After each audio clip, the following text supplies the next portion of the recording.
महाराष्ट्र की राजनीति में एक मुलाकात काफी चर्चा में है। दरअसल महाराष्ट्र में मनसे प्रमुख राज ठाकरे की मुख्यमंत्री एकनाथ शिंदे से मुलाकात के बाद राजनीतिक सस्पेंस खड़ा हो गया। बताया जा रहा है कि दोनों नेताओं के बीच में यह बैठक सीएम आवास पर बहुत ही सीक्रेट तरीके से हुई थी।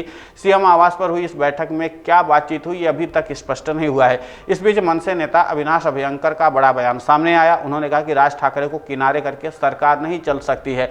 सूत्रों की माने तो महायुति में उनकी संभावना भी तलाशी जा रही है, लेकिन दिक्कत यह है कि अगर राज ठाकरे साथ आते हैं तो उत्तर भारतीयों का एक बड़ा वोट बैंक महायुति से छिटक सकता है। ऐसे में चुनाव पर सीधा असर भी पड़ सकता है। माना जा रहा है कि राज ठाकरे महायुति में शामिल नहीं होंगे, लेकिन कुछ सीटों पर उनके उम्मीदवारों का अप्रत्यक्ष रूप से समर्थन किया जा सकता है।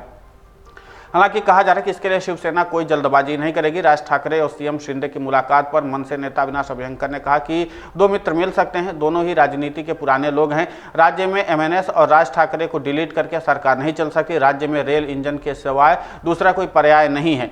जहां अमित ठाकरे को लेकर के सवाल है तो इसके लिए 288 सीटों पर पूरी तरीके से तैयारी है और कार्यकर्ताओं की भावनाओं का आदर भी होगा। वहीं दोनों नेताओं की बैठक पर बीजेपी प्रदेशाध्यक्ष चंद्रशेखर बावनकुले ने कहा कि बहुत संभल कर उन्होंने पूरा बयान दिया और जो अपनी बात रखी। उन्होंने कहा कि बीजेपी अध्यक्ष जो हैं उन्होंने कहा कि जो भी होगा उसे पार्लियामेंट्री बोर्ड तय करेगा, यानी वो कुल मिलाकर के पार्टी नेतृत्व के ऊपर छोड़ दिया है। लेकिन हर मुलाकात का मतलब राजनीतिक नहीं होता है। राज ठाकरे ने राज्य का दौरा किया था, हो सकता है कि विकास की बात करने आए हों।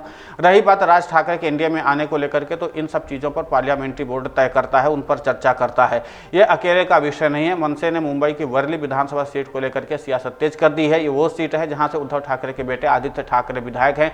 2019 में उन्होंने इसी सीट से चुनाव लड़ा था और इस सीट से मनसे प्रमुख राज ठाकरे ने संदीप देशपांडे को मैदान उतारने का ऐलान कर दिया है। वर्ली सीट को शिवसेना का गढ़ भी माना जाता है। ऐसे में सीएम और राज ठाकरे की मुलाकात को इस सीट पर बंद है सियासी समीकरणों से भी जोड़ा जा रहा है।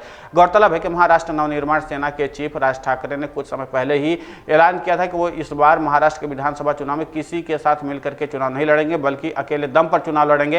हालांकि चुनाव से ठीक पहले सीएम एकनाथ शिंदे से की गई यह मुलाकात कई तरह के कयासों को आमंत्रण दे रही है। दरअसल लोकसभा चुनाव में राज ठाकरे ने महायुति को समर्थन देने का फैसला किया था। उस दौरान मनसे के लिए 2 सीटों की मांग की थी, लेकिन बीजेपी उन्हें केवल 1 सीट देने को तैयार थी। राज ठाकरे लोकसभा चुनाव के समय बीजेपी रैलियों और जनसंबोधन में भी काफी ज्यादा दिखे थे और बीजेपी नेताओं के साथ स्टेज भी शेयर किया था।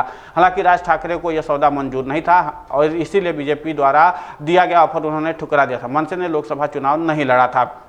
लेकिन मन से भले ही लोकसभा चुनाव न लड़ी हो, लेकिन इसका मतलब ये भी नहीं कि विधानसभा चुनाव में राज ठाकरे अपनी किस्मत आजमाने की कोशिश नहीं करेंगे।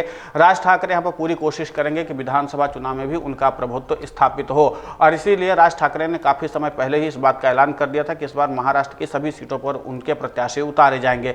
अब इन सब के बीच में देखना यह होगा कि जिस तरीके से उन्होंने मुख्यमंत्री एकनाथ शिंदे से मुलाकात की है और इस मुलाकातों के बाद कई तरह के कयासों के जो बाजार हैं वो गर्म हो चुके हैं और ऐसे में देखना दिलचस्प होगा कि आगे राज ठाकरे के साथ ये जो बैठक हुई है उसमें क्या कुछ निर्णय निकलकर सामने आता है। अगर आप ये वीडियो YouTube पर देख रहे हैं तो हमारे चैनल को सब्सक्राइब करें और बेल आइकन को दबाना ना भूलें। अगर आप Facebook पर ये वीडियो देख रहे हैं तो हमारे पेज को लाइक करें।